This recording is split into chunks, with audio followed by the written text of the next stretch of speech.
My assessment in the report about the relevance of the President's memory was necessary and accurate and fair. Most importantly, what I wrote is what I believe the evidence shows and what I expect jurors would perceive and believe. I did not sanitize my explanation, nor did I disparage the President unfairly. I explained to the Attorney General my decision and the reasons for it. That's what I was required to do. Make sure you get that mic on if you could, Mr. Hur. Thank you. Thank you, Chairman. Chairman Jordan, Ranking Member Nadler, Chairman Comer, Ranking Member Raskin, members of the committee, good morning. I'm privileged to have served our country for the majority of my career, a decade and a half, most of those years with the Department of Justice. I have served as a line prosecutor, a supervisor, the Principal Associate Deputy Attorney General, a United States Attorney, and a Special Counsel. I've served in these roles with gratitude as the son of immigrants to this country, the first member of my family to be born here. My parents grew up in Korea and were young children during the Korean War. My father remembers being hungry and grateful for the food that American GIs shared with him and his siblings. My mother fled what is now North Korea in her own mother's arms, heading south to safety. My parents eventually met, married, and came to the US, seeking a better life for themselves and for their children. Their lives and mine would have been very different were it not for this country. No matter the role, no matter the administration, I have applied the same standards and the same impartiality. My respect for the Justice Department and my commitment to this country are why I agreed to serve as special counsel when asked by the Attorney General. I resolved to do the work as I did all my work for the department, fairly, thoroughly, and professionally, with close attention to the policies and practices that govern department prosecutors. My team and I conducted a thorough, independent investigation. We identified evidence that the President willfully retained classified materials after the end of his vice presidency when he was a private citizen. This evidence included an audio-recorded conversation during which Mr. Biden told his ghostwriter that he had, quote, just found all the classified stuff downstairs, end quote. When Mr. Biden said this, he was a private citizen speaking to his ghostwriter in his private rental home in Virginia. We also identified other recorded conversations during which Mr. Biden read classified information aloud to his ghostwriter. We did not, however, identify evidence that rose to the level of proof beyond a reasonable doubt. Because the evidence fell short of that standard, I declined to recommend criminal charges against Mr. Biden.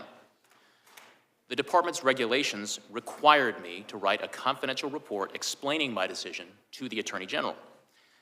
I understood that my explanation about this case had to include rigorous, detailed, and thorough analysis. In other words, I needed to show my work, just as I would expect any prosecutor to show his or her work explaining the decision to prosecute or not. The need to show my work was especially strong here. The Attorney General had appointed me to investigate the actions of the Attorney General's boss, the sitting President of the United States.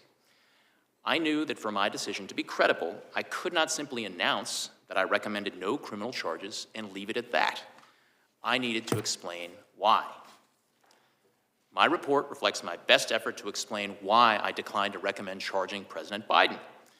I analyzed the evidence as prosecutors routinely do, by assessing its strengths and weaknesses, including by anticipating the ways in which the President's defense lawyers might poke holes in the government's case, if there were a trial, and seek to persuade jurors that the government could not prove his guilt beyond a reasonable doubt.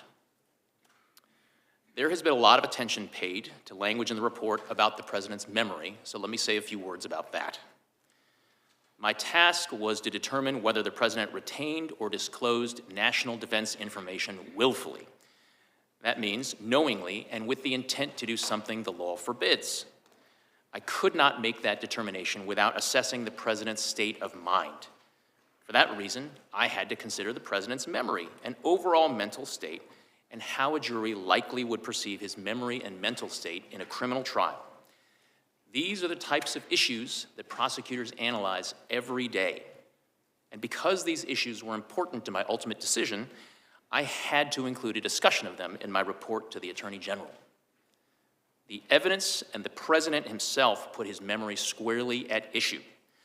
We interviewed the President and asked him about his recorded statement, quote, "I just found all the classified stuff downstairs," end quote. He told us that he didn't remember saying that to his ghostwriter.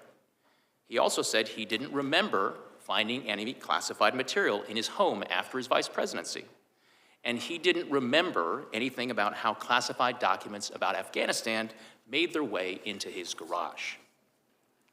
My assessment in the report about the relevance of the President's memory was necessary and accurate and fair.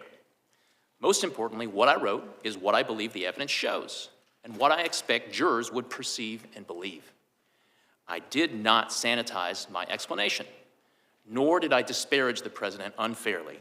I explained to the Attorney General my decision and the reasons for it. That's what I was required to do. I took the same approach when I compared the evidence regarding President Biden to the department's allegations against former President Trump. There, too, I called it like I saw it. As a prosecutor, I had to consider relevant precedents and to explain why different facts justify different outcomes. That is what I did in my report. I'm confident the analysis set forth in chapters 11, 12, and 13 of my report provides a thorough evaluation and explanation of the evidence, and I encourage everyone to read it to inform their opinions of the report. Prosecutors rarely write public reports or testify about their investigations. That is the Justice Department's long-standing policy, and it protects important interests. My team and I prepared the report to the Attorney General with care, and the report stands as the primary source of information. My responses today will be limited to clarifying information for the committee. I will refrain from speculating or commenting on areas outside the scope of the investigation, nor will I discuss what investigative steps we did or did not take beyond what's in the report. In conclusion, I want to express my heartfelt thanks to the attorneys, agents, analysts, and professional staff who helped us do our work fairly, thoroughly, and independently. I am grateful and privileged to have served with them. I single out for particular thanks Deputy Special Counsel Mark Crickbaum, a former United States Attorney himself, who brought great wisdom, skill, and judgment to our task. Thank you. I welcome your questions. Thank you.